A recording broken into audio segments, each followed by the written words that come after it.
Shkojmë me pamje të drejtpërdrejta nga selia e NATO-s në Bruksel, ku ka mbritur edhe sekretari i ri i përgjithshëm i NATO-s, Rutte, i cili merr sot detyrën e tij si sekretar i përgjithshëm pas 10 vitesh në detyrë të sekretarit të përgjithshëm Jens Stoltenberg, të cilit ju shty disa herë mandati në një rast të paprecedent.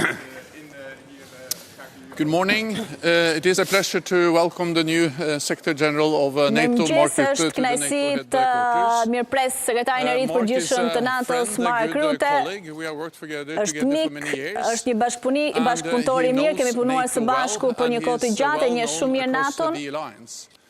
And Mark has the perfect background to become a great Secretary General. Mark ka një background shumë të mirë për të qenë një sekretar i përgjithshëm i jashtëzakonshëm, ka qenë për 13 vjet kryeministër, ka drejtuar koalicione. Ai e di si të bëj kompromise dhe konsensuse të mëdha. Këto janë virtyte që i vlejnë shumë një sekretar i përgjithshëm të NATO-s. And therefore, it also makes it easier for me to leave the alliance, knowing that you will take over as the më të lehtë që unë të lë detyrën time si sekretar i përgjithshëm i NATO-s. Jam duke lënë aleancën në një ndjenjë të përzier. But it's difficult to leave an alliance and an organization that I've served for 10 years. Jam i lumtur që po ja lë këtë Mark Rutte, por natyrisht është e vështirë për të shkëputur nga një punë që kanë bërë për 10 vjet. Do të më mungojë një punë e tillë, thot Stoltenberg. Kemi arritur shumë në këtë dekadë së bashku.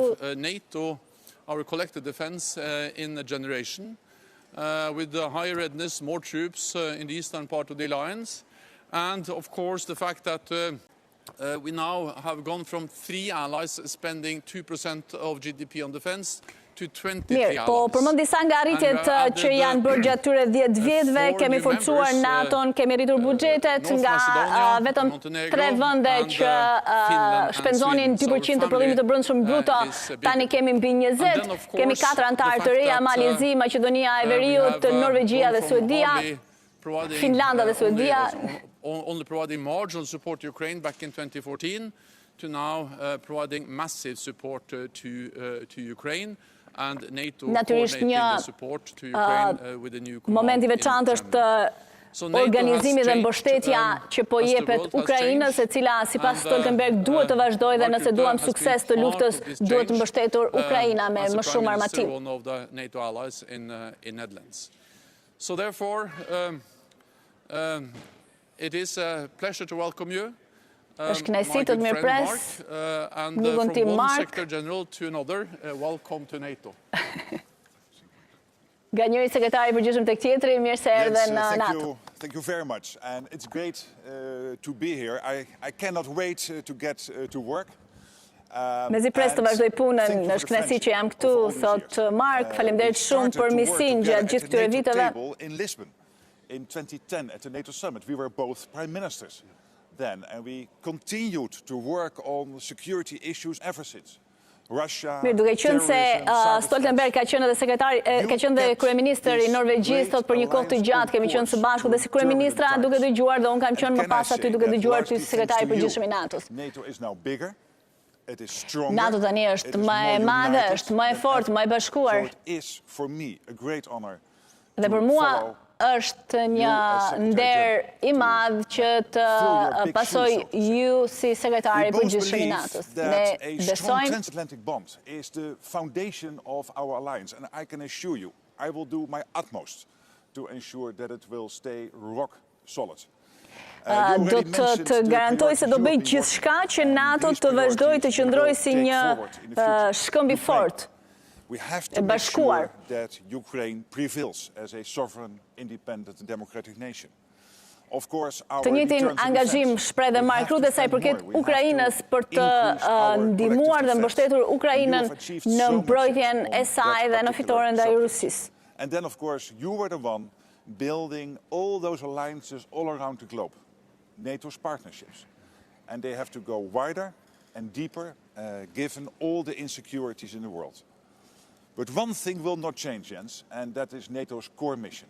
And that is to make sure that we defend our people, our nations, and of course our values. Ndërkohë që Mark Rutte thotë se do të zgjerojë aleancat, partneritetin me vendet e tjera për ta bërë botën më të sigurt, thotë një gjë nuk do të ndryshojë, Jens, ajo do të jetë mbrojtja e popujve dhe vendeve tona. It was really friendship and very important. Thank you so much.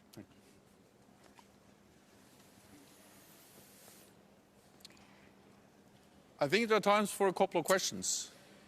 Okay? Mirë, ka edhe pyetje në këtë moment, është ky momenti kur tashmë Jens Stoltenberg do t'i dorëzoj detyrën e sekretarit të përgjithshëm ish kryeministrit të Hollandës Mark Rutte. I appreciate this very much because this is for me a way to say goodbye, but also to welcome Mark Rutte, and I hope that Mark also appreciates the fact that we are together. Also demonstrating something which is important in every democratic nation and in every democratic institution, the kind of peaceful, friendly handover of power. And that's exactly what we're doing now. Yeah. And showing the friendship and the fact that the teams have been working basically since early July together to make sure that in those 3 months the handover would be perfect. And it is. So, yes, for me this is also very important. Mirë, po pyetja ka qenë se si është bashkëpunimi dhe ndarja e detyrave dhe sa rëndësishme është kjo, fakti që ata kanë pasur një marrëdhënie të mirë me njëri tjetrin, ndërkohë që Mark Rutte ka shkuar më tej duke thënë se që nga qershori,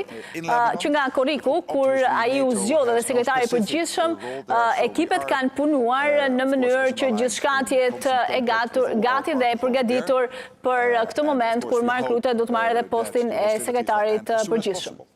But there is also a clear worry here.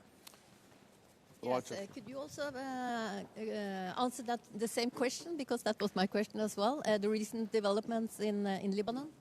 So we are, of course, deeply concerned about the escalation we see in the Middle East and in Lebanon. Është pyetur edhe për Libanin, për atë çfarë po ndodh atje, jemi të shqetësuar për atë çfarë po ndodh dhe eskalimin e situatës atje.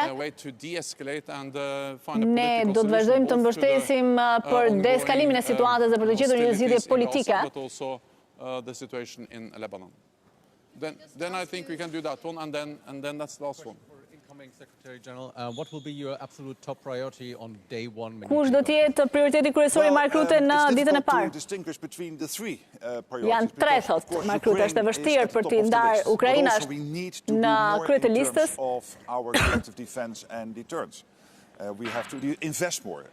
Do të investojmë më shumë And thirdly, we have to do more to make sure that we really build on the NATO partnerships which have been established over the years now, Duhet të including in the rindërtojmë Far partneritetin East. So e I would NATO-s. think they are all three equally important, but obviously Ukraine is very much in our thoughts. Por natyrisht Ukraina mbetet çështja kryesore, thot Mark A Rutte. personal question for you, because you were our longest sitting prime minister in the Netherlands. You said to me, well, after that I'm going to be the teacher at a school in The Hague. Mirë, duket se ka një pyetje personale për Mark Rutte, pas 13 vjetësh të postit të kryeministrit, tha ju më keni thënë se do të vazhdoni të jeni mësues, pse pranuat sekretari i përgjithshëm? Crisis in The Hague in July last year, and then I thought about it over summer, given the fact that there was this vacancy, and that I already had to say no previously.